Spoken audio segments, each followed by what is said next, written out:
Audible's romance collection has something to satisfy every side of you. When it comes to what kind of romance you're into, you don't have to choose just one. Fancy a dalliance with a duke, or maybe a steamy billionaire. You could find a book boyfriend in the city and another one tearing it up on the hockey field. And if nothing on this earth satisfies, you can always find love in another realm. Discover modern rom-coms from authors like Lily Chu and Ali Hazelwood, the latest romantasy series from Sarah J. Maas and Rebecca Yarros, plus Regency favorites like Bridgerton and Outlander. And of course, all the really steamy stuff. Your first great love story is free when you sign up for a free 30-day trial at audible.com/Wondery. That's audible.com/Wondery.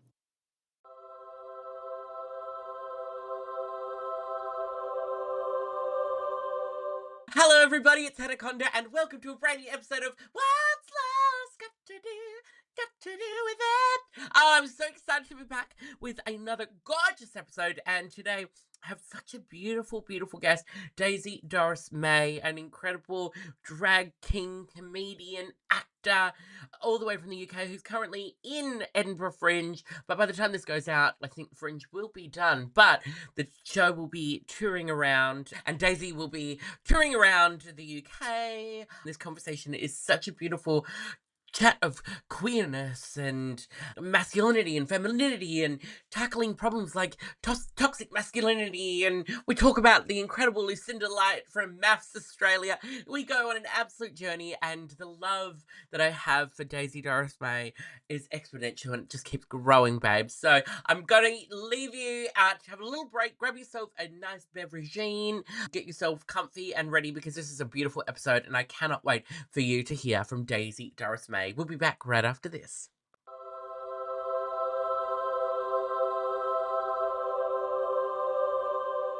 Well, my angels, welcome back to the podcast. I'm so excited to welcome my beautiful guest. It is Daisy Doris May. My darling.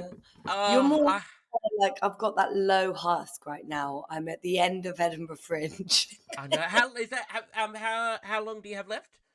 We've got 5 more shows. So I'm so excited to be with you, but all I can do is, yes. Babes, I understand that Fringe life is such a different kettle of fish to what you usually do as a performer. Like the Yeah. hustling, the mincing and mingling. It's not normal. I'm having the best time. Do you know what? It's the best way. I was thinking this on my walk home yesterday, about 4 hours ago. I was thinking that it's like the best place to actually just experiment. And you're creative every day. You're watching shows every day. You've got 100, like a whole array of different people from all over the world coming to see you every day. So you get to just have a play, figure loads of stuff. So it is a bit of a gift, I must admit. There's magic every day. What's been your highlight so far of your Fringe journey? Oh, such a good question. A highlight, to be honest, it was my dad's birthday. He came up 5 days ago. He wrote the theme tune to EastEnders, my father, which Okay. which I don't normally drop in the old podcast or an interview, but it was his birthday, and instead of singing Happy Birthday, I got the audience to sing the theme tune to EastEnders. And it was very sweet. He was crying, I was crying. And I don't normally call him out in shows, and it was just a really gorgeous moment. So it was iconic. The show was iconic. Really special. And yeah, it was really nice. We went out for a gorgeous meal with me, my mum, my dad, and yeah, it was an absolute blessing having them there. So yeah. Oh, that's so lovely. And I just love, like, I'm very close. I'm assuming you're very close with your parents as well. Yeah, absolutely. I don't take that for granted that they have completely accepted the weirdo, queerdo, whatever I am, from day dot. Like, they are so supportive. I'm one of 4. I'm the only one mad enough to do anything quite unpredictable. but like my whole family, yeah, the May family, we're very tight, and don't take that for granted. Are you? I love that Yeah, You're no, we're very much the same. Like my parents and my siblings and I. So I'm one of three. I'm the oldest, and like the parents are our biggest fan base. Like, and when people go, how do you get into doing drag? And I was like, you just have yes and parents. They go, yeah, sure. What just make sure you're a I good love that. person. P.S. I have yes tattooed on me. Yes, yes. Ah. If you're listening and you can't see, Daisy has just revealed yes tattooed on the side of their body. Absolutely. It's such a beautiful, like, powerful word. But then I've learnt the power of no recently for Oh some things. my days, babes. Don't even get me started. The irony that I should have no tattooed on my body. Get on So the I other could side. so I thought about it. Instead I've got a dot. That's good. The ellipses. Exactly. I need to think about things before I say yes because babes, I'm saying yes to way too much over here.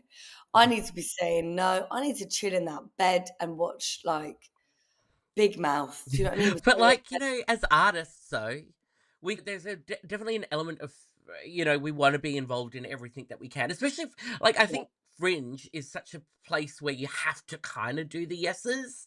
Yes. 100%. Like I think artists are scared of no because we don't know what we're doing next week, let alone, do you know what I mean? Like tomorrow, I don't know what I'm doing next year. So the idea of actually saying no to a job, no to an opportunity because of my mental health or like to chill out, it feels scary, but I'm getting better at it. Yeah, I'm that's getting good. better at just saying, look, this sounds unreal, but I am doing 3 other things that day. Maybe I should say yes or no. Do you Yeah, oh my but days. because it is that thing where you kind of get so nervous that just if you say no to this one right now, it won't come back, Yeah, and that and it will. fear. It yeah, it's a fear. It's a fear factor. I actually find this so refreshing speaking about it. I haven't spoken about the fear Yeah, factor before with the word no. It's yeah. so true. It's a thing where you're just like, "Huh, need to say yes to everything." So I'm like trying to be selective and actually get I don't know about you, and I know Mm. it's a sensitive subject and I want to tread with care because I know it was so hard for so many people, but lockdown for me was an interesting space because it was the first time I didn't have any distractions. I was living on my own. Babes, I couldn't say yes because there was nothing fucking going on. It was literally me, myself, and I at home. Yeah. And it was a time where I got to. Sorry, a creaky chair, I'm not farting. No, that's all right. Even if you were, I don't mind. It's a safe space here. Woo! Yeah, it was the first time I could actually chill out and be with my own company, and there was no distractions. And that was where loads of my characters came alive, where I started evolving really as a drag artist. So all of it. So anyway, it's an interesting time lockdown for me because now I know that after seasons like Edinburgh, I know I need to go back into my creative cave and just be with me, myself, and I, Mm. basically. I don't think that's a Mm. bad thing. I'm going to be controversial yet brave right now. I love lockdown. Like there was parts of it obviously that I didn't love. The lack of support from the Yeah, government in Australia was not great at the start. It got a bit right. better then, but there was that resetting of because you I was constantly going and I never had a chance Mm. to sit and just reflect and actually really harness things. And I felt like an incredible amount of creativity come through my body while I was in lockdown. And I also like reconnecting with myself as a person and not just as a drag artist. Oh, I And love because you were yeah, doing drag years before, yeah, lockdown. yeah. I've been doing drag 15 years now, so 15 I know, years, girl. I know. I don't even look like it, Look but at that skin. You don't even look 15. it's concrete. It's concrete. It's spackle filler. I love it, but that's incredible. I love that that was a time for you to almost, like, yeah, geek out in a different way and, like, catapult yourself into, like, a whole other it sounds like you geeked out in the Oh, I best did. way. We were loving it, and it gave me a chance to, like, consume more art. Like, I was watching a lot of TV and movies and stuff, and we were doing puzzles and painting, and it was just me and my partner, and, like, I think it just Mm, gave me a little bit of like, I don't wanna say normalcy, but our lives really as artists, it's not the most yeah, normal and not structured, for those times to sit and rest and whatever. So it gave me that chance that I was living this normal, quote unquote, normal life, which yeah. I realized, like, I loved for a bit. But it also made me value what I do and how important it is. Because the times that I then started to step back into drag, we Mm, realized how we as artists can bring about a lot of joy into people's lives, a lot of social 100% change and stuff like that. Just our existence is vital. plays. Yeah, it's Plays absolutely vital. a Plays part. on all the, like, those regimented lines that people are put into. And we're out here thriving, doing our thing, babes. And Thriving, surviving. I'm obsessed with the fact that you got the word puzzles in there, though. I'm obsessed with the fact that you did puzzles. Out of everything you said, which I adore, puzzles. Can we go back to puzzles? yeah, we can go back to puzzles. What do you want to know? I love that you're a puzzle kid. So good. Me and my husband, I know, Yeah. child bride. We love chess. So Oh, I'm a massive geek at heart. Like yeah. that's our happy place. Like Love Thai that food, like chess. yeah, yeah, we'll get some lovely cook some Asian food, home cooked food, and chess. Because, We like, go. chess is one of those games that like, there's so many different ways to win and play and strategies. Like, that's a minefield of I mean, learning there's there. so many ways that I have won. I'm normally the champion between me and my husband. Basically, it's quite complicated. For the first lockdown, I was on my own in the UK, and then I flew to South Africa, met this person who there was like big feelings for him. I was speaking every day for 9 months. I didn't know him long. Mm. Stayed with him in a farm in South Africa. But by the way, getting to South Africa, I nearly got deported out of the country. But that's a whole other story. And then 2 months later, I proposed to him. So it was a bit of a whirlwind for me. Honestly, lockdown was productive, babes. Yeah, you really made it your bitch. I tell you, I love that. So you, I, So there was and no I internet, there was no TV. So that's probably why we got into chess, because we were literally on a farm that is amazing. without What was the farm internet. life like? So it's a citrus farm. So there was a Yeah. watermelon field, there was courgettes, there was, yeah, like all different types of citrus. I've never really appreciated understanding where my food comes from and seeing like the process of an orange actually growing and seeing it on the trees and like going through walks through the orange trees. It was, is that a word? Oh, yeah, well, it Majestic. is now. I like majestical. It was majestical. Oh, It was amazing. It was a true cultural exchange. mm, I was an anomaly. I was with my neighbors. I was the only white person. It was an amazing experience. I used to hang out with the kids every day. They would speak Afrikaans. I would speak English. We would play through clowning. yeah. Um, it was a gorgeous time, and I got to know Mpilo's parents and grandparents who are sadly no longer with us, Fred and Edna, aka Oh, Fredna, Fredna. Oh, who oh, were Fredna. who are two of my soulmates in life Mm. and biggest teachers. So it was God, if I actually look at it, it gives me goosebumps to think of how lucky I was to have that time with his family, and that's probably why I proposed to this human, because I was like, I'm not leaving this family. This Yeah, this this is it. this is gold dust. So yeah, it was very special, very That's special. Three incredible. generations dinner every day at 7 p.m. Gorgeous. Truly one of the best times of my entire life. It's magic. I just love Meeting. the idea of being on this farm, and I want to touch first on the idea of understanding how food is processed and grown, and that whole thing of a farm. Because I think as people now, because of the consumerism, how rapidly we can pick things up, you forget Mhm, the value of mhm. how these things come to life and come to be, and that must be incredibly eye-opening and make you value things a lot more. Did you find 100%. that? Yeah, when you're getting some veg on the farm and you're cooking with it, you're just like, epic. This is crazy. This is on my doorstep. So it was an amazing, like, other world. I'm a city kid. Do you know what I mean? Yeah. I've lived in 15 years. I think it's just a different world for me.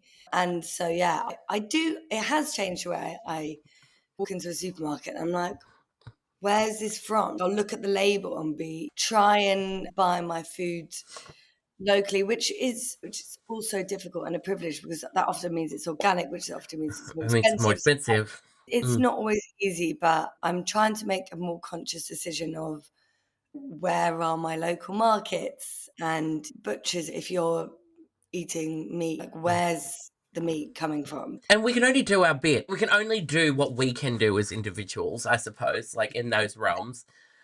And Exactly. I just encourage people to understand a little bit more because I think we take these things for granted. Like we don't realize. And I don't know, just I find it all fascinating. But I just love as well this idea of your like journey of cultural exchange with your husband. That is brilliant. So how long have you been together now? So we've been married 4 years.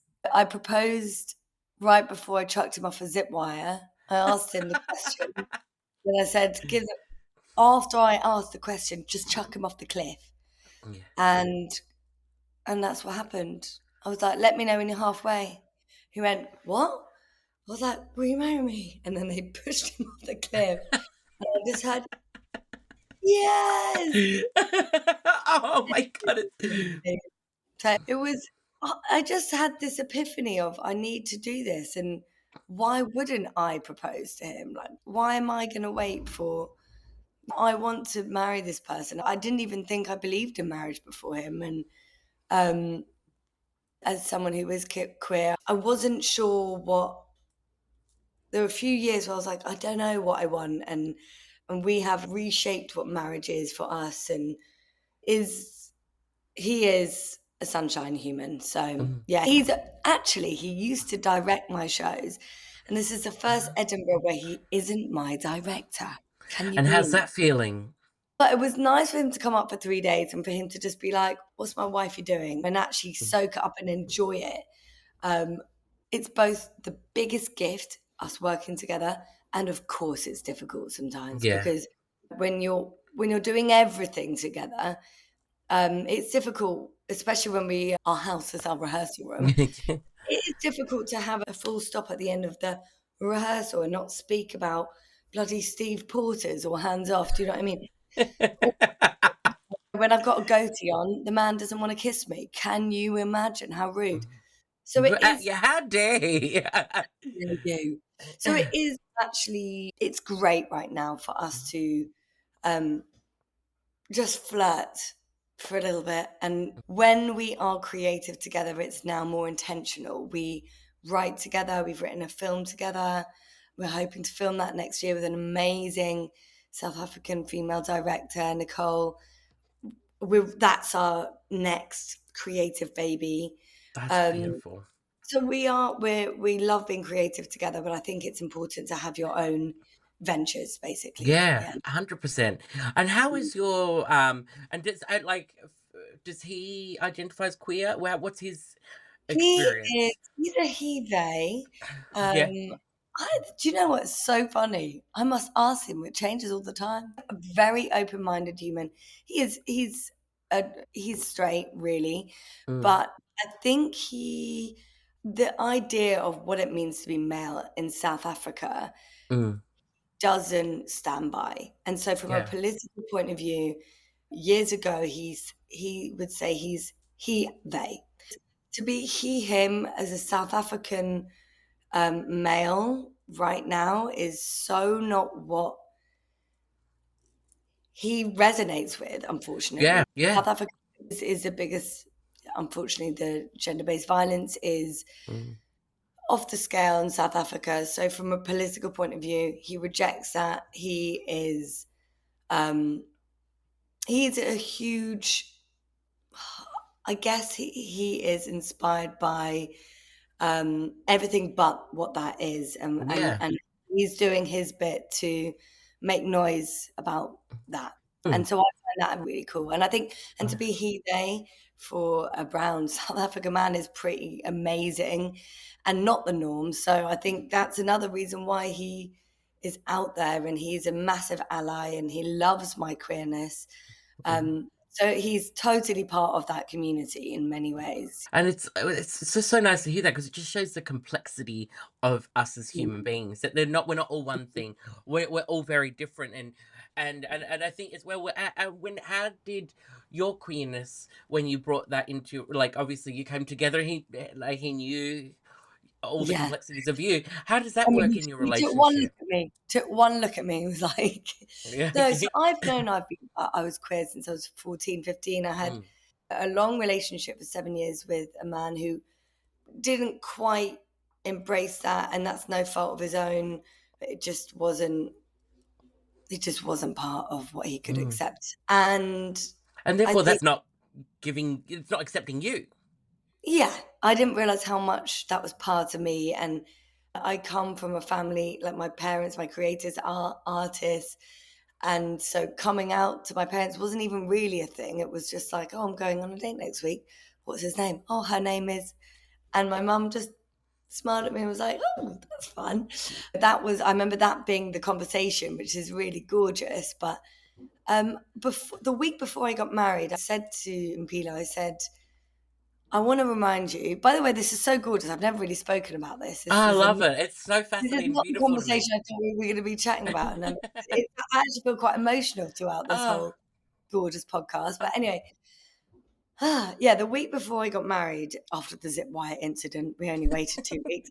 I said to him to remind you that I am queer and I don't know what that looks like or what I need in life, but I know that I want to grow old with you, and this is me. And he absolutely just took that and said, I'm in. Yeah, I love you. I love you for who you are. And we've had a whole journey since as a marriage of how the different kind of eras of what that looks like. And I'm very lucky that I'm with someone who it can always be a conversation, basically. yeah, I'm being cryptic. We don't often speak about this kind of thing, but yeah. I am open about it, and I think it can evolve, I think it can change, and I think marriage can be whatever you want it to be. That's the thing. Fuck the system. Fuck the rules. We make our own rules. System.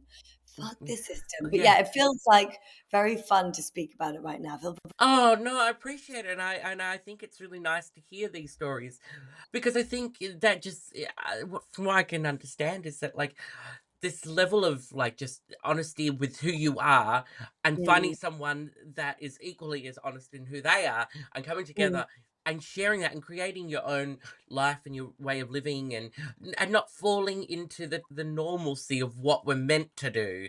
It's absolutely. just really incredibly beautiful. And I commend you as well. I can imagine that sometimes the queer community can be its own worst enemy, I think.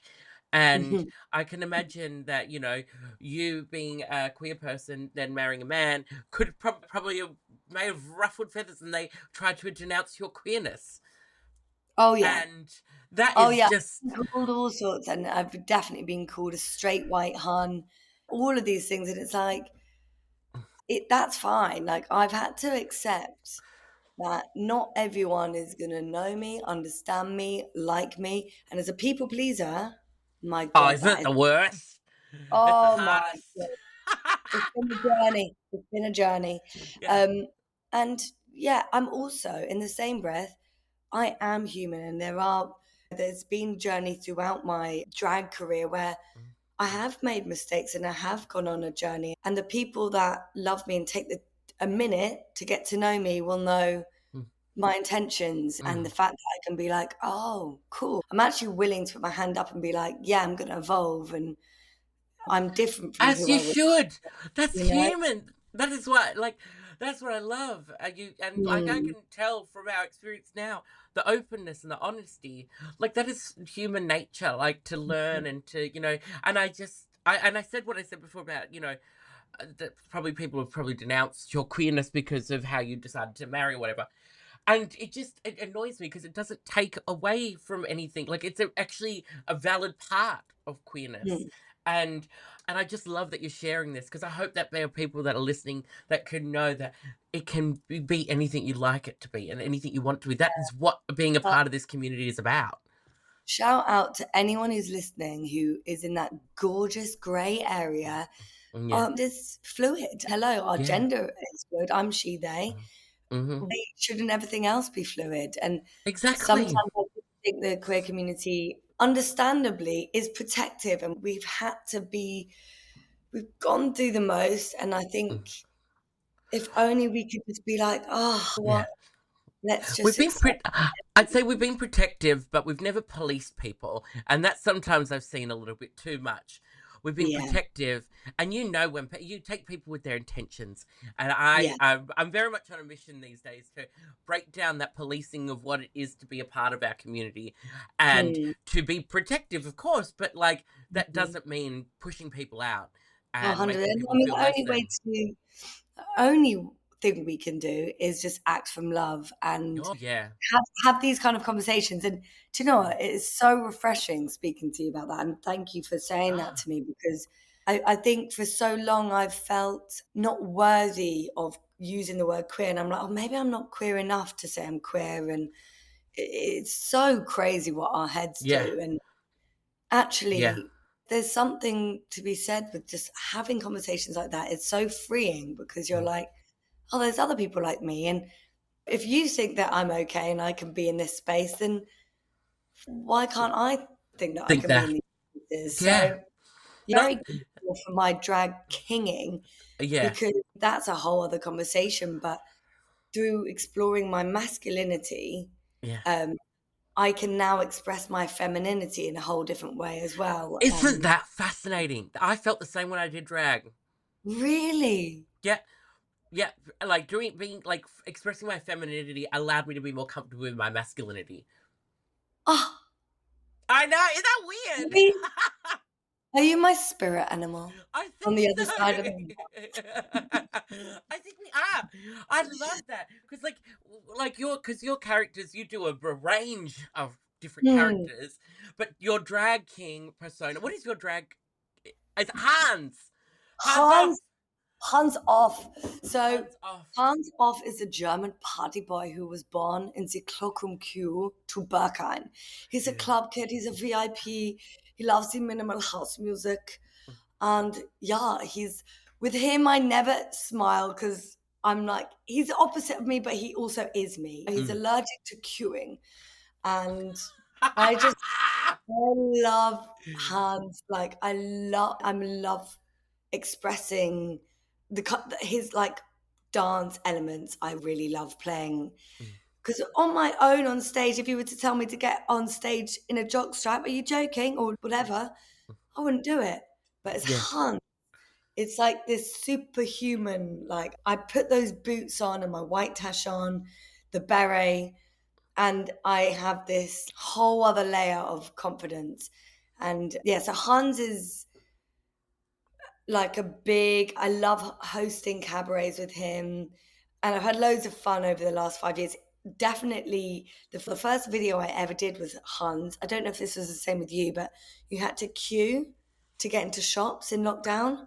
Oh yes. Yeah. Yeah. And it Yeah. was Yeah. Yeah. Yeah. Yeah. in front of the queue. And I went to the security the first time I dressed up with him, and I went, "Excuse me, Bush, I'm on the guest list tonight." And I tried to skip the shop queue. They were like, "What are you on NHS scan card?" With Hans, it was an interesting thing because I started filming as him before I did cabaret. So that's been an amazing journey. And then my other character is Steve Porters, aka Lock Up Your Daughters. He's an iPod DJ from Guildford, Surrey. He's a self-taught feminist. And I love a self-taught feminist. he's all bravado. If you met him, you would think he looks like a little, I don't know, like a ladies' man, but he still lives with his mum in Surrey. Hey, with the cost of living, babes, I don't blame him.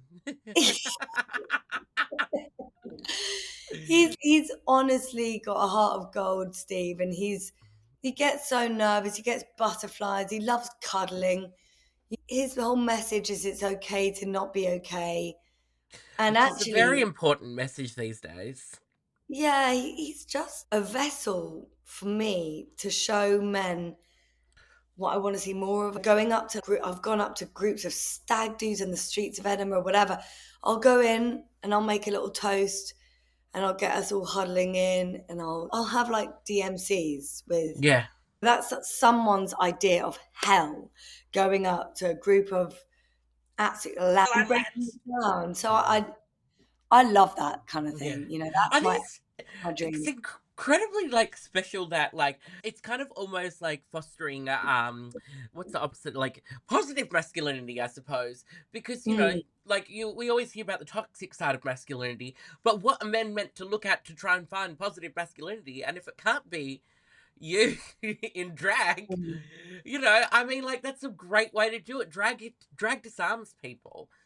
It does. A therapist actually came to the show last night and gave me such a wild compliment. And I do feel slightly egotistical saying it, but I'm going to say it anyway Yeah, go. because it was just a special moment. If he said, I'm a therapist and I work with so many different people. If everyone had a Steve Porter's in their lives, the world would be a lot better place. I think what he meant by that is Steve speaks about his feelings. He's not afraid of silence. And he's just ready to open up and just be like, whoa, I'm actually feeling a little bit overwhelmed. You know what I mean? He'll say this and Yeah. then he'll break it down.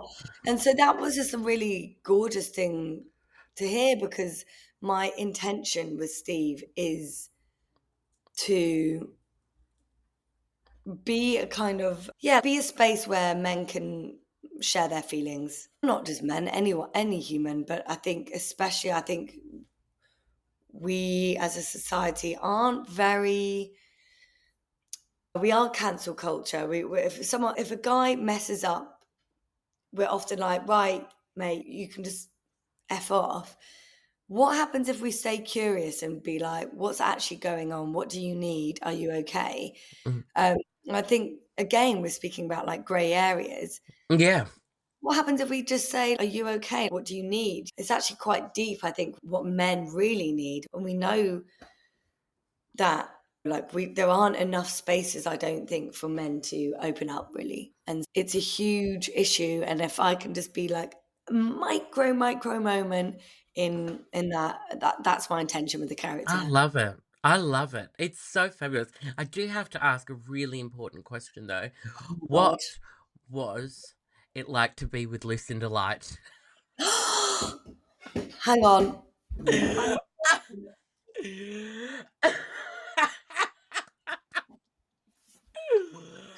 Oh, that brought Listen, me joy. listen. Lucinda Light. Motherfucking Lucinda Light. I I don't know how to sum up the love that I have for that woman. Basically, I was a complete like fan. I'm in Australia for the first time ever. I think I email when I'm in Adelaide and I'm like, I don't even know where she lives. I just went, hi Lucinda Light, I love you. I want to meet you one day. I'm in Australia. I've got a book launch next week and I need a presenter. So I presented it as me and interviewed her. And the rest is history. We just got on like a house on fire. And she obviously met Steve. We had some interviews. And Mm, I just honestly think I've never met anyone more genuine in my life. I think yeah. she is so down to the T, like so authentic. It is quite mind blowing to meet someone like that and so out there, but at the same time, so just, you know what I mean by out there? Like Yeah. sometimes, like, She's confident in her own power. And she doesn't mince the words. She says what she no, says. yeah, And she's not, and she doesn't condescend either. She doesn't mhm, need to, because her exactly. power of being who she is, And just and the whole thing with talking about cancel culture. yeah, You remember the guy that really on the program, he messed up. yeah, I don't know what he did. yeah. Who He wasn't? Yeah, messed up. And the way that she dealt with that, love. And she just yeah. went, come here, and she cuddled him. kudos, man. Not everyone is Yeah, like that, and I think no. we all need to be a bit more like Lucy. Yeah, no, we all need to channel our own Lucinda Lightisms, I think. She just brings me joy. I just saw, I just remember seeing the videos come up, and I was like, what a pairing. And it's so fucking cool. Oh, And what this I like a man. testament to that idea of all someone can say is no or not reply. And you Yeah, just went out there, you be bold, and you just asked the question and listen, made magic. email email your icons. Yeah. Email them. I sound like a dinosaur, but I went on with emails these days. Ah, But no, I it was so fun. She came to the show, actually. She came to Steve Porter's TED XXX talk on how to flirt, and she's just like, "I love Steve. I love him." I think it's Um, absolutely terrific. yeah, they really it was really good fun, like, we did all sorts of sketches together. Not sketches, but, like, little meetings, Little and we mini, turned yeah, things, and it was interesting because Steve is a character and Lucinda is Lucinda, but it worked in a way because, there's an element of Steve that, of course, is me. yeah. But I also know Steve so right now, it's crazy. Like when I put on that goatee, You're on. it's wild. Like I'll get nervous before I go on stage. The only thing that keeps me calm is like at the end of the day, Steve will just do Steve. Yeah. I know Steve, and I don't even need to worry about it because when I go out there and there's so much improvisation, so much crowd interaction, I just need to listen and be Mm, Steve. yeah. So that That's was the the same same with with me you. and Liza. Really? Second I do Liza, it's like, it's a switch. I don't even think. I don't even know. And sometimes I have, I call it like the Liza blackout because I can't remember everything that I've done. And Oh my God, I love it's giving a fracturing of my mind and personality, but I love it. Oh my God, maybe this is saying more about us, babes. Oh, Maybe what's it saying? I love it. I bloody enjoy it. It's been, yeah, it's a lifestyle, but I think, where do we love it? We love it in the arts. We do. I am so excited for us to be on the same soil. I'm Me so too. excited for us to get a stage at some point and to I make would some be videos. honored. I just love you. You are Yeah. incredible. And what you're doing in this show, I feel so honored to be on it. And I really have loved chatting to you. Oh, thank you, Babs. I appreciate it. And it's Thank been such you, a Adrian. lovely time. It really has. It's brightened my day. But I want to, because we're coming to the end of our time, but I just want to ask a question. I know we haven't really touched much on loss specifically, but I think we've had elements in there. But I want to know from because I always ask at the end of every episode, Mm. from the losses that you've experienced and things that you've had go through your life, what is something that you've found? What is one thing that you've learnt and you've found? I don't know why this is coming into my head, but what I was saying earlier about being such a people's pleaser. I've been bullied through various eras of my life, and that's okay because that's shaped who I am. Mhm. I think what I've found is this sense of I call myself out when I call myself Doris, and I'm like gearing up for going. I'm like, go on, Doris. I've found this sense of confidence there's been such a journey, truly, and I've only found it because I've created my own universes with Mhm. Hands Off, with the Divine Moonstone, with Steve Porter's, with House of Dons.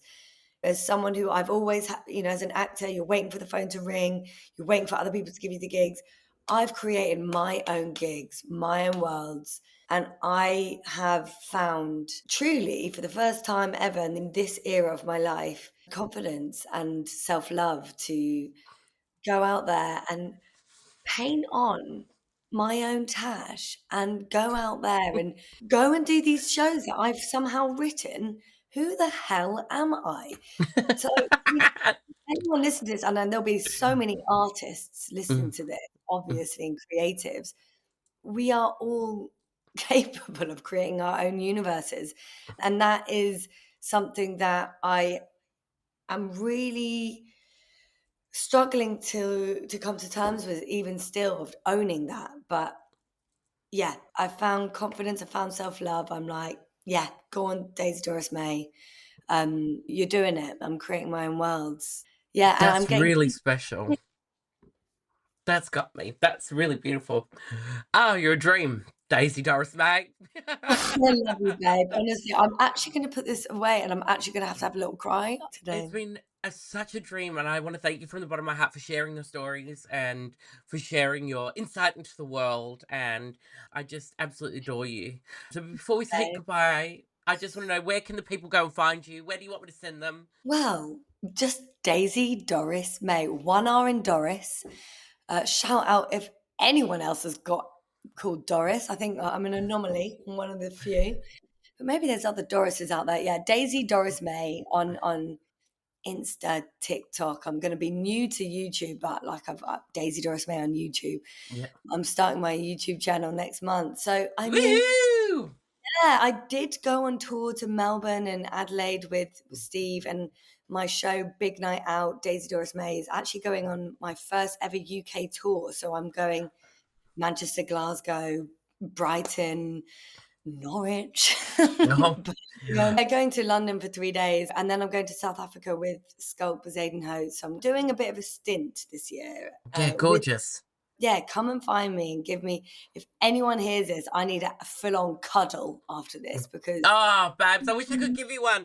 I'm giving you a this has virtual been the one. most special podcast I've done in my life or interview. It Oh, really thank has. you. So It's honestly, it's been such a joy to chat, and I never know where these episodes go. I just get out here and I just go with the flow, and we'll see what happens. And you've just been so open and warm, and I really appreciate it so much. And I just can't wait to see you. you too. You're a Thank you for dream, my everything you're love. doing. Love you. I love you. Oh, I love you, darling. All right, my friends, we'll be back Love you, love right you, love after this. you.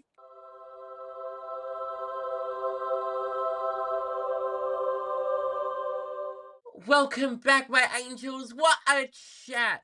I tell you, Daisy Doris May is one of those human beings that just makes the world a better place. And I hope you are feeling loved. And I hope you took away so many things in there. Like Daisy just sharing all that wisdom and that knowledge and sharing so openly about themselves and their life is just so heartwarming. And I just encourage us all to be a little bit more like that.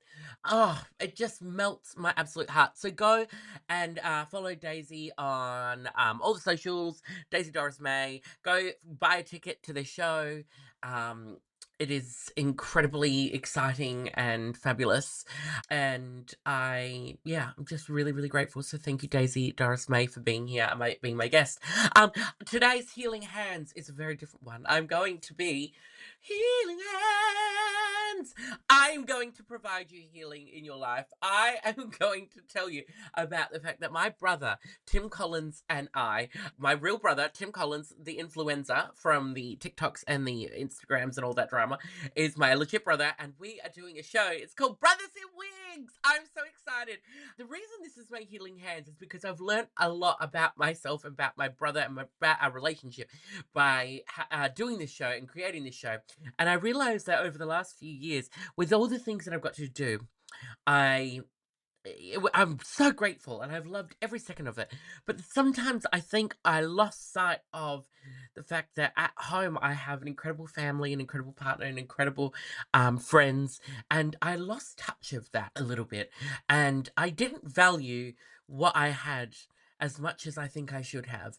And in writing this show and being with my brother and working with my brother, I've learned how important it is that in this life, all the things that we do, all the successes we have are only worth it, and really only feel like successes when you can share them with other people and share them with the ones you love. And I lost sight of that for a while, and I did so much that I think, not always self-serving, but I did get into that realm that I thought about myself a lot, and I forgot to share my life with other people and share it with my family. And I have just loved being able to reconnect with my brother and create this show, and it's really, really special.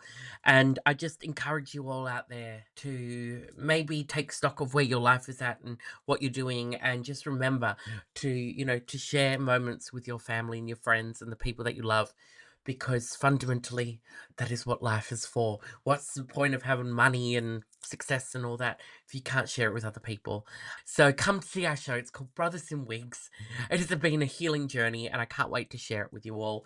I'm really grateful for it. And the show is going to be at the Sydney Fringe Festival.